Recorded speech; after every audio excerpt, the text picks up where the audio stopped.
और देवता चित्तन दरई हनुमत सेई सर्व सुख करई संकट कटई मिटई सब पीरा जो ಸುಮಿರೈ ಹನುಮತ ಬಲಬೀರ. ಅವರು ದೇವತಾ, ನಾವ್ಯಾಕೆ ಸುಮಾರು ದೇವರನ್ನು ಹೊಂದಿದ್ದೇವೆ. ಅವರು ದೇವತಾ ಚಿತ್ತನ ದರೈ ಹನುಮತ ಸೇಯಿ ಸರ್ವ ಸುಖ ಕರೈ.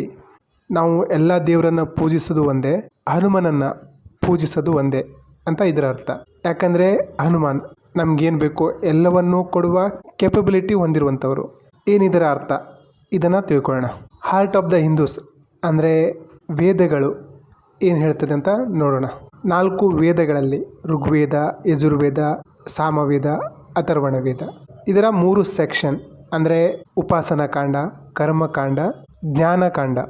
ಇವು ಏನು ಹೇಳ್ತದೆ ಅಂದರೆ there is one individual truth that manifests in various form for our benefits. ಸತ್ಯ ಒಂದೇ ಇದೆ. ನಾವು ಬರ್ತಾ ಏನು ಮಾಡಿದ್ದೀವಿ ಅಂದರೆ ಪೂಜೆನ, ಹೋಮ, ಹವನನ ಅದನ್ನು ಮಾತ್ರ ಹಿಡ್ಕೊಂಡ್ಬಿಟ್ಟಿದ್ದೀವಿ. ಅದರಿಂದ ಬೆನಿಫಿಟ್ಸ್ ಏನು ಸಿಗ್ತದೆ ಅದನ್ನು ಮಾತ್ರ ನೋಡ್ತಾ ಇದ್ದೀವಿ. ಮೇನ್ ಸತ್ಯ ಏನಿದೆ, ಸತ್ಯ ಅಂದರೆ ಟ್ರುತ್, ನಾವು ಅದ್ರ ಕಡೆ ಗಮನ ಹರಿಸಿಲ್ಲ. ಹೈಯೆಸ್ಟ್ ಡಿವಿನಿಟಿ ಏನಿದೆ ಅದ್ರ ಕಡೆ ನಾವು ಗಮನ ಹರಿಸಿಲ್ಲ.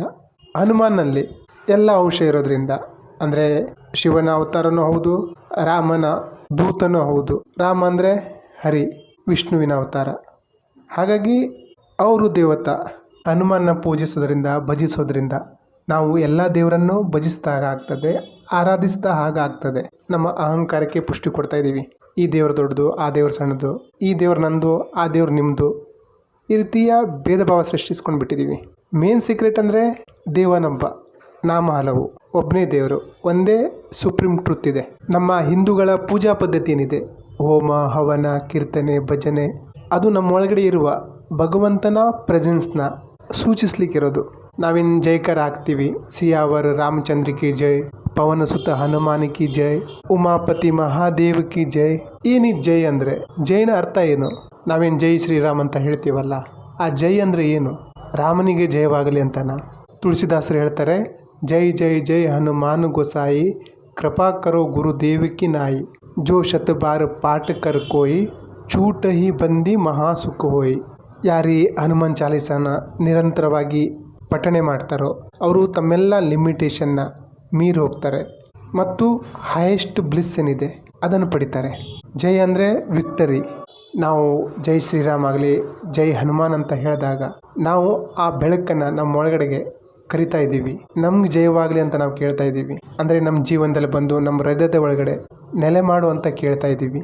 ನಾವೇನಾದರೂ ನಮಗೆ ಕೋಪ ಬಂದಾಗ, ಭಯ ಆದಾಗ ಜೈ ಜೈ ಜೈ ಹನುಮಾನ್ ಗೊಸಾಯಿ ಅಂದರೆ ನಾವು ಆ ನೆಗೆಟಿವಿಟಿಯಿಂದ ಹೊರ ಬರ್ತೀವಿ. ಆದರೆ ಏನಂದರೆ ನಾವು ಕೋಪದಲ್ಲಿ, ಆವೇಶದಲ್ಲಿ, ಭಾವನಾತ್ಮಕವಾಗಿದ್ದಾಗ ಚಾಂಟಿಂಗ್ ಮಾಡೋದನ್ನು ಮರೆತು ಬಿಡ್ತೀವಿ.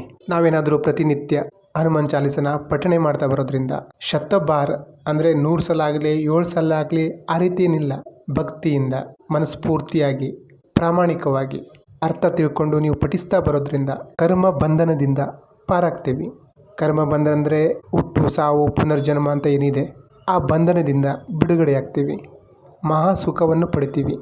ಜೋಯಹ ಪಡೆ ಹನುಮಾನ ಚಾಲೀಸ, ಹೋಯ ಸಿದ್ಧಿ ಸಾಕಿ ಗೌರೀಶ, ತುಳಸಿ ದಾಸ್ ಸದಾ ಹರಿಚೇರ, ಕಿ ಜೈ ನಾಥ ಹೃದಯ ಮಹಾಡೇರ.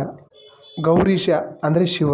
ಶಿವ ಯಾಕೆ ಅಂದರೆ ಶಿವ, ಹನುಮಂತ ಶಿವನ ಅವತಾರ ಆಗಿದ್ದರಿಂದ ನಮಗೆ ನಾವು ಈ ಹನುಮಾನ್ ಚಾಲೀಸ ಪಠಣೆ ಮಾಡ್ತಾ ಬರೋದ್ರಿಂದ ನಮಗೆ ಕೃಪೆ ಆಗ್ತದೆ.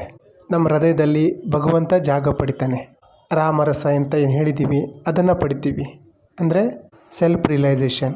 ಪವನತನಯ ಸಂಕಟಹರಣ ಮಂಗಳ ಮೂರತಿ ರೂಪ್, ರಾಮ ಲಖನ್ ಸೀತಾ ಸಹಿತ ಹೃದಯ ಬಸವ ಸುರಭೂಪ್, ಪವನ ಸುತ ಹನುಮಾನ್ ಕಿ ಜೈ, ಉಮಾಪತಿ ಮಹಾದೇವ್ ಕಿ ಜೈ, ಬೋಲೋ ರೇ ಬಾಯಿ ಸಬ್ ಸಂತನ್ ಕಿ ಜೈ. ನಾವು ನಮ್ಮ ವಿಚಾರ, ಆ್ಯಕ್ಷನ್ ಮತ್ತು ಮಾತು ಇದರ ಮೇಲೆ ನಮ್ಮ ಧ್ಯಾನ ತರೋದ್ರಿಂದ ನಾವು ಮಹಾಸುಖವನ್ನು ಪಡಿತೀವಿ. ಮಹಾಸುಖ ಬೇಕು ಅಂದರೆ ನಾವು ಹನುಮಾನ್ ಚಾಲೀಸ, ಹನುಮಾನ್ನ ಒಲಿಸ್ಕೊಳ್ಬೇಕು. ಇಲ್ಲಿ ಹನುಮಾನ್ ಅಂದರೆ ಬ್ರೀದ್, ಉಸಿರು. ನಾವು ನಮ್ಮ ಉಸಿರನ್ನು ಗಮನಿಸ್ತಾ ರಾಮನ ತನಕ ತಲುಪಬಹುದು.